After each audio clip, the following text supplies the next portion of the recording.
Welcome to episode 34 of the Top 2 Inches Rugby Podcast, brought to you by I Spy Surveys, the go-to specialist survey and inspection company based in Exeter, Devon. So, I hope you all are well and enjoyed the weekend's rugby. Ollie is going to be here as ever to review the Heineken Cup final and the Challenge Cup final respectively. Obviously, my boys Tigers were in action on Friday night. What a performance they put in. Just a shame the result wasn't what we were expecting.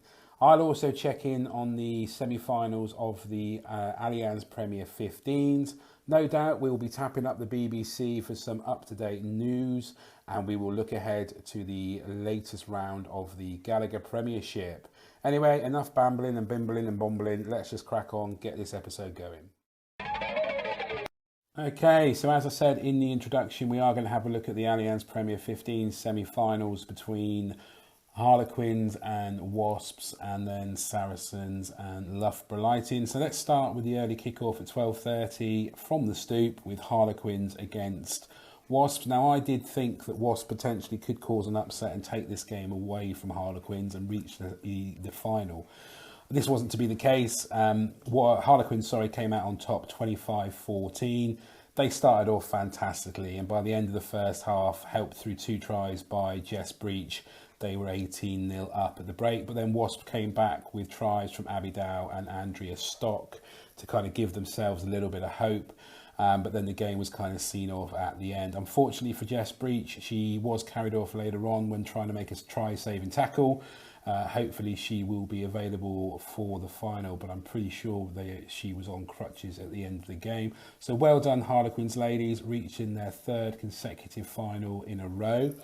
The other game, as I said, took place between Saracens and Loughborough Lightning.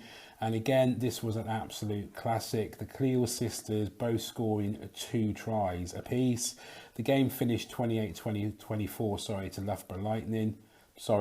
28 to Saracens, 24 to Loughborough Lightning. Lots of red roses were on display, but it was very much a power game from Saracens that got them over the try line and getting the victories for them. But you can't take it away from Loughborough Lightning. They definitely pushed Saracens all the way. So this sets up a semi-final, a 3rd semi-final in a row for Harlequins and Saracens, which is being played on the 29th of May down in Gloucester. So if you can get yourselves down there, get down there, support the Premier 15s. It's a fantastic tournament, and hopefully you'll be able to watch that on the TV if you can't get down there. As you might be aware, Harlequins and Sarries have been against each other in the last 3 finals. Saracens coming out on top on each occasion. So will it be 3rd time lucky for the Quins ladies? I think they probably deserve it, but we will have to see if they can compete with the power of the Cleel sisters in that final. Hello, mate. How are you doing? Hello, mate. I'm good, thanks. How are you? Not too bad. Really keen to. There. Well, yeah, why did you pause? Were you just getting rid of a bucket? No, my I don't understand that, but I do. My wireless Bluetooth headphones or whatever aren't working. But anyway, it's working all right through my phone. If it sounds all right, you're in. Everything sounded good this way, mate. No worries at all. So, how's your week been, mate? A good weekend? Enjoy the ruggers? Yeah, not too bad, mate. Not too bad. Not a hell of a lot of ruggers on, was there? But some pretty big games. Absolutely, some massive games, and ones that we are obviously going to have a little chat about in a second. I just wonder, should we just have a little look at the news? Although go for it, mate. There doesn't seem to be a great amount, but there is like a few things I want to touch on. So the first one being Profi Clues of London Irish, their young kind of centre, unfortunately, and this is just really sad news, has been forced to retire because of concussion. Yeah. Lad was only 24. I think he's made about 69 maybe appearances for Irish, and just really, really sad. He kind of announced it 63 appearances, made the announcement on the kind of London Irish website. He was also a member of the England under-20 squad that won the 2016 World Cup. Right. So yeah, just massively sad for the poor bloke. But I think it also kind of highlights again the kind of issues around the game and obviously trying to keep players safe as possible. Yeah, like you say, it's hugely sad, mate, especially for a lad that age, because it's he's just sort of getting going in his career, isn't it, at that age, at 24? But Yeah, really sad, mate, really sad. But yeah, like it's a hot topic, isn't it, at the moment? So question mark whether we might see a few more. I think probably advice, medical advice is changed and ever changing, isn't it? As far as they're collating a lot more data, developing. aren't they? Yeah, so might be unfortunately might be a few more players having to make similar decisions in their careers, but or earlier than they. Well, you don't ever want to be making that decision, but no, absolutely not, absolutely. But yeah, certainly at that's just 24, really mate, 24. It's yeah. So we wish him all the best, and hopefully he'll indeed, be able to, he'll find something that can kind of get him going and get him moving forward. So yeah, best of luck to him. Mike Brown, he's appealed his ban for stamping. The 6-week ban, obviously. I guess in a way he's got nothing to lose, has he? In the hope that it kind of gets reduced. Is there a chance it could get extended more? I wonder. I think it was supposed to be. It warranted a high-end sanction of about 12 weeks. So maybe he was quite lucky that he even got the 6-week ban. To be fair. Yeah, it's a weird one, isn't it? I mean, I just my sort of gut feel on that one is I think it's very, very unlikely he's going to be successful with that appeal.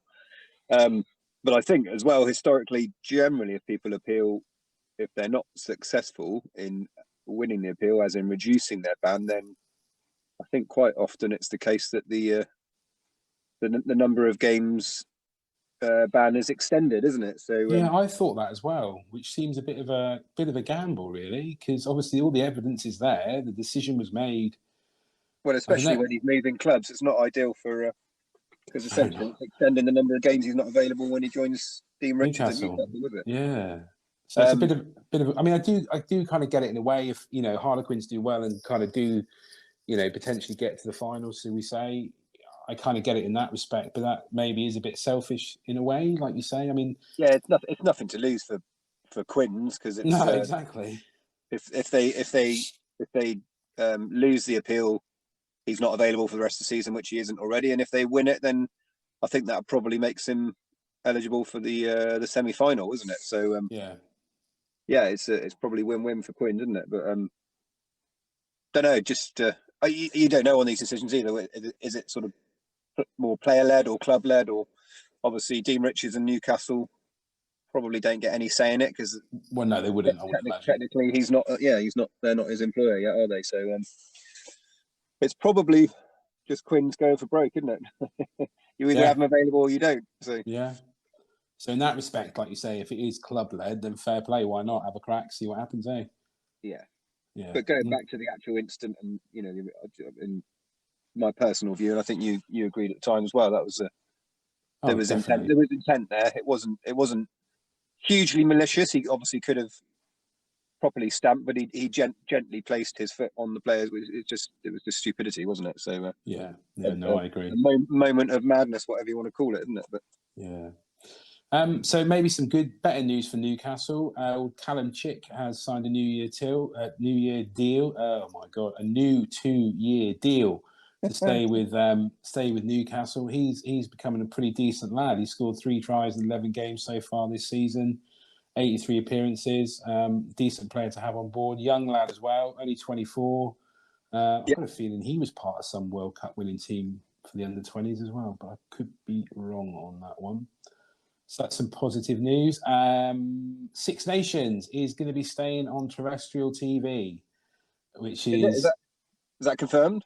That is, well, the BBC is saying it, mate. The Six Nations is set to stay on free Gotta air. Then it has to be real TV air. After organisers reach agreement in principle with the BBC and the ITV to continue sharing the coverage of the men's and the women's tournaments. Fantastic. And that goes end of the 2025 season. Oh, okay, that's decent. Yeah, not bad at all, which is good news because I hate paying to watch rugby. BT Sport is enough. Actually, I don't think I pay for it. So hang on, let's keep that quiet. People might be listening. I know you don't pay for it, but hey ho. I don't watch it, mate. I never get a chance. And that's my story, and I'm sticking to it. But yeah, I mean, absolutely fantastic news. You know, it belongs on the BBC. I think it should be written in law that they just keep it on the BBC and the ITV. To be fair, yeah, it's our tournament. It should just stay available to the masses of fans that obviously watch the game. Yeah. I mean, I don't disagree, but it's money talks at the end of the day, isn't it? So money talks, people walk sort of scenario, isn't it? Yeah, I get where you're coming from with that one. I got some Chiefs related. If you haven't heard them, Jack now has re-signed for Exeter Chiefs, which is good news. How confident are you of that, mate? Because that is not showing up on the BBC. I'm not sure if that's the case. Is it the case? I'm pretty certain Exeter Chiefs have announced it on their. Then it must be true. Media. The BBC must slightly be behind on catching up with current affairs, I guess, which is fine. Absolutely fine. But yeah, I'm pretty certain, mate. But yes, that's good news for Chiefs and Jack Nowell. Probably more so Jack Nowell, but because that poor chap hasn't really played for a while, has he? So no, but he's injured again, isn't he? He hurt his leg again, didn't he? Or something. I'm sure I saw him on Instagram in some sort of cast on his leg. Yeah, to be honest, I don't know the details of that or how long he's potentially out for, whether it is the rest of the season or what. But yeah, that was which game was that? I think he'd only had 2 or 3 games back, wasn't it? Sort of coming off the bench for 1 or 2. Possibly it was his first start, wasn't it? No, he did a full 80. He did a full 80. I think it was the second start. But yeah, I mean that's just a shame. Sad. You've got to kind of worry about, is that going to be, you know, God forbid, he's like Tuolangi and you know. Yeah, it's got to come into players' minds and the club as well, isn't it? I mean, it's the end of the day. That's why I said it's a great signing, probably even more so. Obviously, fantastic player and a great sign with Chiefs, but more so just for Jack Nowell's security and peace of mind, isn't it? Yeah, absolutely, I agree. Good player, definitely worth keeping hold of. Definitely, yeah. And then I think another bit of Chiefs no, it's rumour mill stuff, though, isn't it? Do you support Chiefs or do you support Bath? You seem to know a lot about Chiefs and not much about Bath at the moment. I'm pretty sure we've covered this before. Gareth. Bath, Exeter are my second favourite team. I love them. Exactly. Whereas you just go wherever the glory is, don't you? So well, clearly I don't. Queen's are on a roll, so they're my second favourite. Beginning of the season, it was Newcastle, wasn't it? Yeah, never mind. Moving on. Oh no! To be fair, that's a good shout. Well played. 1-0. Anyway, yeah, I think it's probably just media and rumour mills, and the guy's going to get the attraction and the headlines anyway. But supposedly, Toulon are interested in Sam Simmons. Shut up! Really? Yeah, and I think they've. I think the way what I read, the way they've worded it, or the way it's been worded, is with an interest to signing him at the end of the 21-22 season, assuming that he is still in England exile. So playing on that card, obviously, that being they're assuming that's the main traction for him remaining to stay in the Premiership. But yeah, so if he goes another year of being discounted by England, then I mean, there's probably going to be a few other French clubs knocking on the door as well at that point. So quite similar to Mercer then. Yeah, I guess so. Yeah, he's similar sort of age range, isn't he? So yeah, still could do a sort of couple of year contract and come back to the Prem again. Yeah. Do you think he would go, or do you think he would stay? I wouldn't go to Toulon. I would stay with Exeter because I don't see Toulon as being a team at the moment that's on the rise. I don't know what. I think they are on the rebuild. Oh, are they? Yeah, but okay, fair enough. Still, it's yeah, you don't know. It's down to individuals and whatever, isn't it? Like the Mercer decision. Obviously, if you go to France as a big signing, there's going to be a financial implication decision there, isn't it? Which is going to be a big factor that most of those French clubs can pay because there's no salary cap more than any of the Premierships will ever pay them, isn't it? So, yeah, I don't know. It's but then, yeah, Chiefs in particular at the Premiership clubs is very much it's not all about the money. It's no, it's not. It's about the culture. It's about the lifestyle, family, isn't it? So, yeah. Toulon are sitting in 6th at the moment in the top 14 table. So I suppose Yeah, I think because they had obviously their major success with buying in literally a world team of Galacticos, wasn't it, with Johnny Wilkinson and the rest? So yeah.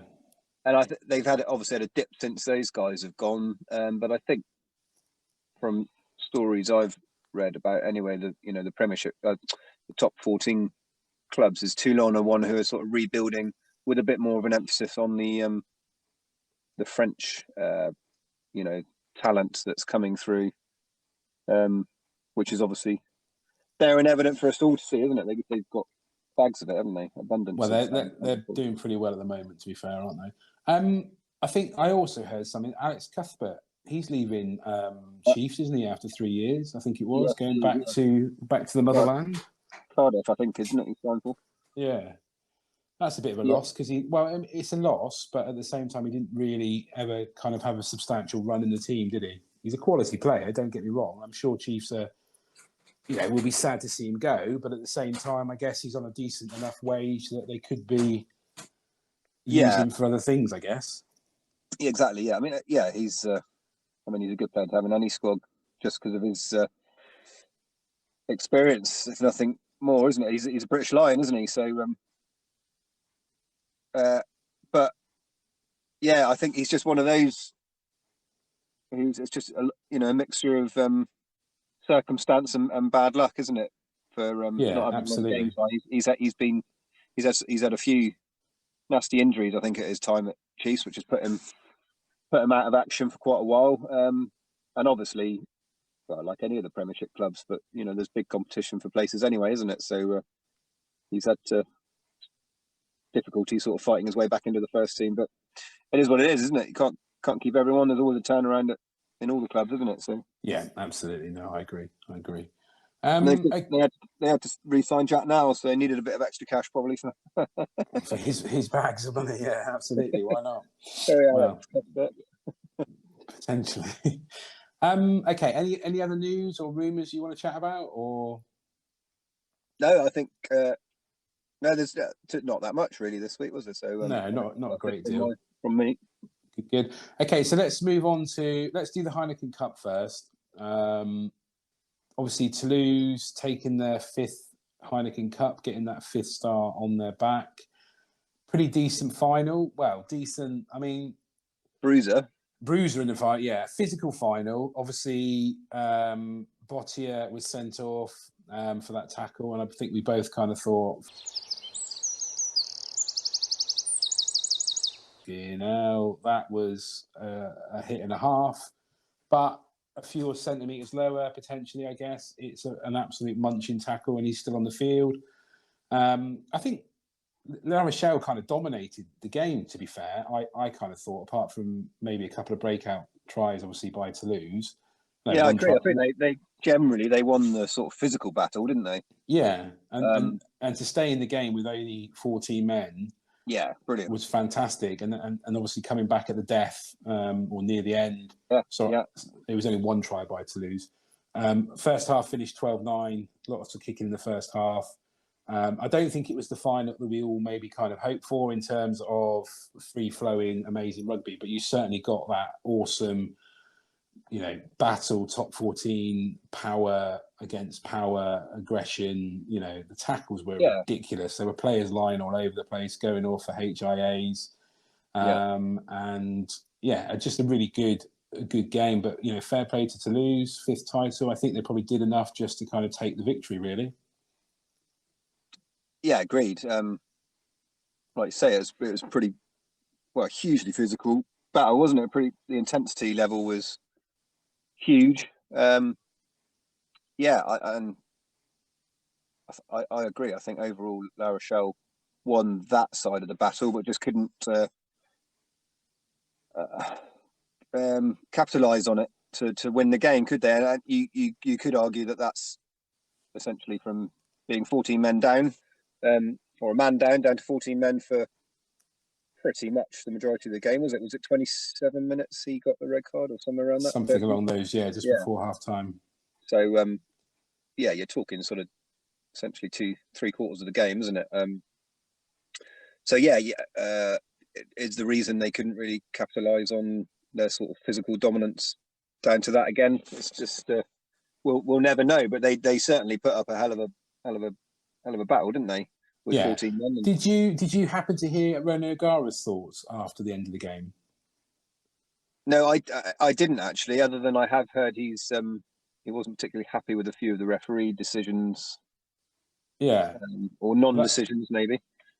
But I think also he was brutally honest in his kind of reaction, and he can't. I think he said, I'm kind of paraphrasing. I think he said they weren't very accurate and they weren't particularly disciplined, but they kind of got back towards the end, and obviously a few decisions, that went against them. But I think it was just quite, I really like René O'Gara as a coach, and I don't want to make this all about him. But I just think he's got so much potential to be a world-class coach, and he's just very honest and open with his kind of thoughts around, the game and kind of what happened and the reasoning they lost. I'm sure they'll go away and, come back even stronger next season, maybe. Yeah, I don't doubt that they will, mate. I totally agree. They're definitely. I mean, a lot of people compare their sort of story to, like, going back Exeter Chiefs again, mate. But a lot of people compare the stories, the sort of background and the journey they're on to that, obviously coming from the French second division, isn't it? And now getting to the Heineken Cup final within, I believe it's about seven years, but they haven't actually won the top 14 yet, I don't think, have they? But that's the only significant difference. With Chiefs obviously got to several Prem finals and won a couple before doing that. Yeah, absolutely. But yeah, personally, I think the right team won the tournament overall. Yeah, I'd agree. As far as the tournament as a whole, taking nothing away from La Rochelle, they're a great side, like you say, a fantastic coach. So they will be back stronger. They say you got to lose one before you win it, haven't you? That's what they say. So they'll take that, won't they, if they go and win it next year or the following year or whatever. Yeah, absolutely. Yeah, no, I agree. A good weekend for French club rugby, wasn't it? Yeah, absolutely. Getting us over to the next game, obviously the Challenge Cup game between Tigers and Montpellier on the Friday night. Tigers' first European, potentially their first trophy in 19 years. Years. Was it 19 years? I think so. That's what the BBC is saying. Personally, I don't think Montpellier deserved the victory. I think there was so much kicking in this game. It was just like, sorry, I missed that bit, mate. Montpellier didn't deserve what? They didn't deserve to win. I don't think. Personally, okay. I think Tigers played a lot better rugby. But what I will say is, I thought Tigers were dominant in the first half. Granted, okay, and they seemed to go away from their power play of the pack. That rolling maul was destroying them. They clearly had a game plan in place. Maybe when the substitutes came on, that made a bit of a difference, and it that power play didn't quite work as well. But for me, and I know you'll probably say, well, they won. All right, fair enough, they did. Rataz's try was quite lucky. To be fair, that could have gone either way. Goose's try was a beautiful try. You can't take that away from them. But I just think it's disappointing for Leicester that they lost. But equally, again, and I know we've said it, we don't want to talk about Leicester too much because I think Brutal Bob's got a bit annoyed and obviously named last week's episode, "Is this all about Leicester?" Yes, it is, Bob. It is. So shut up. You're the editor. And Bath, obviously. But I think, again, it's just one of those, isn't it? Like you just said a minute ago, how many times do you have to lose a final to then kind of win it? Exeter have done that. Saracens have been in loads of finals which they've lost. I mean, obviously, I know Leicester have a different history and they've already won lots of finals many, many times. But obviously, this is a new generation, and I guess it's that swings and roundabouts, as it kind of comes through again for the players that are currently there. Yeah. But I'm guessing, go on, what's your thoughts then? Here we go. I don't think you're going to want to hear it. They deserved it. Well, I disagree, and I agree and I disagree. I agree. Leicester Tigers again. They played some fantastic rugby, some dominant rugby, and they did have dominance for large portions of the game, didn't they? Yeah. But I just felt, I personally, I disagree on as much as I think Montpellier deserved to win it.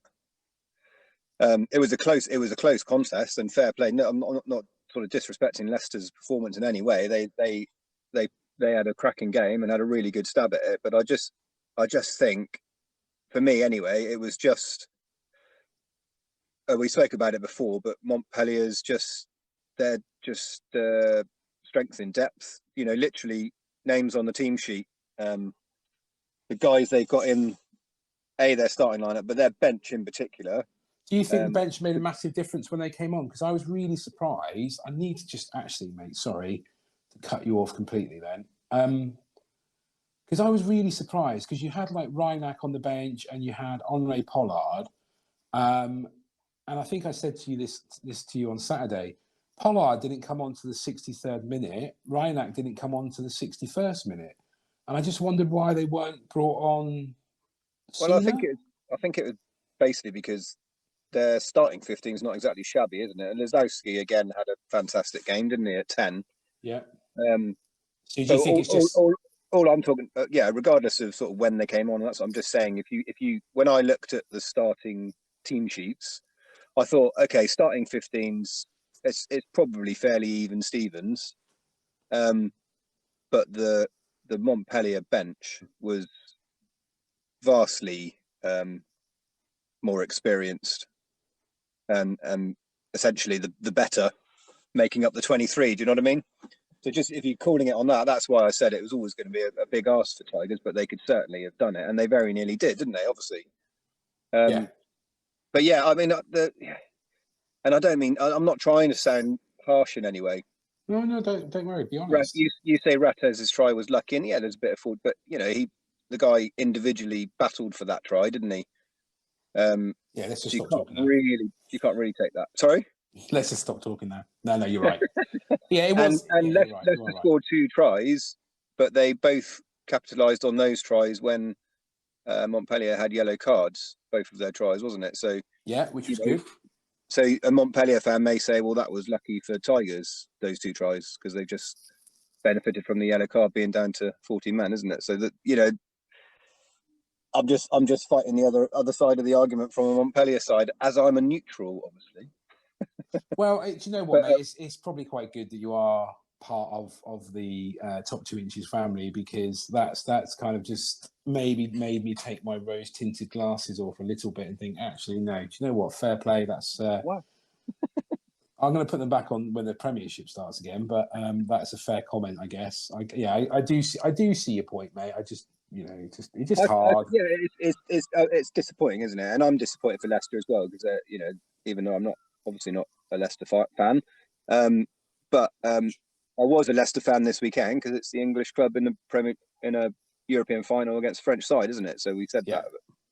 But in all honesty, I actually think Tigers. We've talked about it before, but they've improved hugely under Borthwick, and this season has been the turnaround, hasn't it? And they are on the up, and they are building and developing. But in reality, this was probably a reality check as to where they are now, and they've done fantastically well, and even better to get to a Challenge Cup final. But they've come up against a big French European side, and just sadly fallen short, isn't it? But you know, I think that's probably, and the fact that they've missed out on, or essentially not like most clubs in the Premiership, other than the top 4, got nowhere near top 4, isn't it? But but I think building and developing and doing fantastically good stuff. But reality check, a long way to go still, isn't it? Which is, I think that's, I'm not being brutal. I think that's quite a fair appraisal of where they are at the moment. Yeah, no, that's okay. And I think also Steve Borthwick kind of said you've got to look at what they've got at the moment. So you had like the likes of Freddie Stewart, Dan Kelly, Cam Henderson, Tommy Raphael. I mean, they're all in their 20s. They're all in their early 20s. Oh, yeah. And they're getting that experience now. So 2 or 3 years potentially down the line, that's when we're going to see the benefit for Tigers, and we'll be back on top, winning everything, destroying everybody, and just basically being the greatest rugby club ever in the Northern Hemisphere.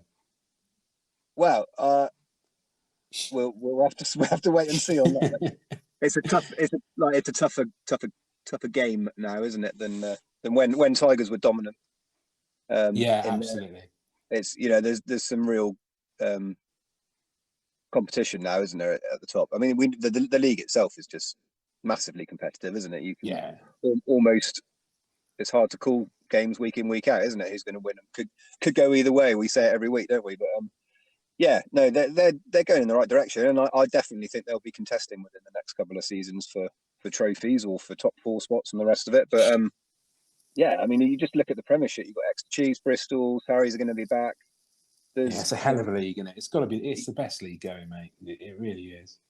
And you get teams like, obviously, Sale are strong, Quins are strong this season.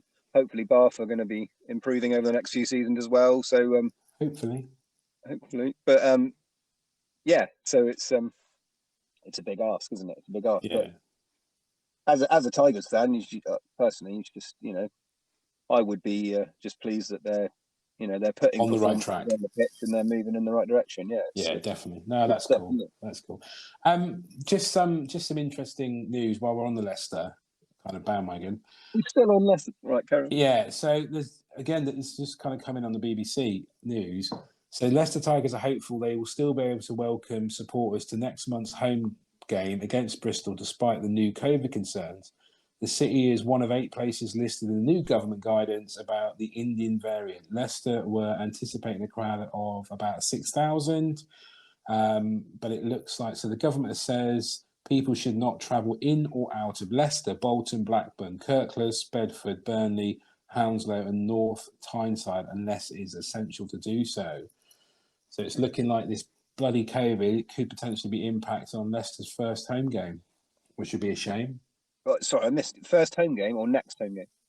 Sorry. First home game with crowds, yeah. Sorry, yeah, that's what I should have said. Next home game with, yeah.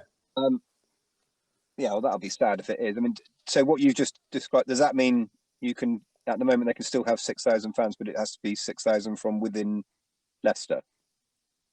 No, I think it means you can't. They're expecting a crowd of about 6,000, but it might not happen because of this Indian variant. Right. Okay. Well, obviously that'll be sad, but I guess it would make sense if you're in Leicester and you can't travel in and out of Leicester, then you should still be able to go to the game. Well, I don't suppose it would, though, would it? No, it wouldn't, though. Depends what they bring in. If it's moving between areas or whatever, then. But I don't think anything's happened on that yet. It's probably just a might be, isn't it? No, I'm sure I heard again on the news this morning something about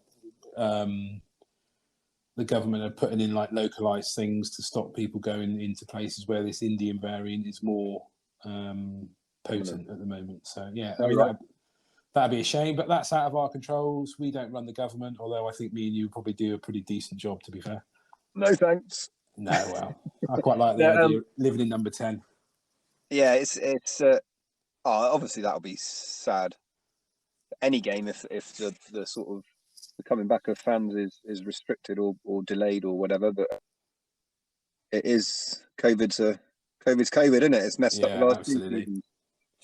Okay, so let's park that. Obviously disappointed for Leicester, but looking positive for the future. Let's move on to next week's Gallagher Premiership fixtures. Are you ready? Okay, so we have 2 games Friday night. Which one are we going to watch? Gloucester at home to London Irish, Sale at home to Bristol. Let's go. I'd probably watch Sale Bristol. Yeah, I would as well. So let's just start with the Gloucester game at London Irish. Who's coming out on top? Could go either way. Could be a close one, but I think I'm going to go Gloucester on that personally. Yeah, that's. Do you know what? I'm going to go for a draw. You're such a fool. Okay. All right. Next one. Sale Bristol. I think Sale. I'm going to go Bristol. Rationale? Can I caveat it? Depending on who's selected. Yeah, if I think I think they will go full strength because they haven't. Oh, hang on, have they secured home Yeah, semi-final? they have, haven't they? Haven't Exeter and Bristol secured home semi-final? Oh, I think they both have actually. Yeah. Let's have a quick Sale look. are obviously going to want to secure third place. There's 3 to go, isn't it? Yeah. No, So they haven't. No. They've secured a semi-final, not a home. So I think okay. one more win would do it. Yeah, because they're currently 12 points in front of Sale. So technically, there's 15 points still to go, isn't there? So one more win would do it, wouldn't it? And that would be a good place to do it because ultimately it could be Bristol Sale in the semi-final at Ashton Gate. Yeah. So I think you never know, but I think Pat Lam will go full goo against Sale and go for this win because that will secure him probably top spot, definitely home semi-final, and like you say, moral victory going into a probable home semi-final against Sale. Just beating them a few games before, isn't it? So yeah. yeah, I'm Well, going to go Bristol. I'm going to go Sale. So Okay. fair enough. Oh, Harlequins are at home to Bath. You've got hooker problems, haven't you? Yeah, not just hooker problems, but yeah, hooker's pretty desolating at the moment, isn't it? But Yeah. Well, they're all injured, aren't they? Well, no, Dunn's suspended. Bassey's been out all season pretty much, hasn't he? Yeah, the Tort's injured, isn't he? Yeah, and Jack Walker's injured as well And now. Jack So Walker's injured, so it's I going think to we're be. down to I forget his name, but the academy lad that came on for his debut last week, wasn't it? Yeah, Doherty, is it? yeah. Yeah, so I not mean, that, you're going to go for Bath, obviously, because that's your boys, and you know. yeah, I am, and tough ask because Quins are doing pretty well, aren't they? But I think last week's loss might affect Quins a bit. What the game they lost to Tigers? Yeah. Hmm. Um, I don't know, mate. I think they're at home. They do a lot better at the Stoop. I think Bath are going to be in for a tough old day. I could genuinely see Bath winning it because obviously Harlequins don't have Esthazen, Brown. the other thing to bear in mind though is Quins are. I mean, top four is pretty safe. I think it is safe actually. A top four spot. You with me? Yeah, Well, there's 11 points between them and Saints. But in reality, top four is pretty secure, isn't it? Because Saints aren't on the form they're on. They're not challenging now, are they? And no one else is in contention. And they're not going to get in the top two, or very unlikely. So how do they play it? yeah, how, is it more important to get everyone a win or get to the semi-final with as many people available in your squad as possible, sort of thing, isn't it?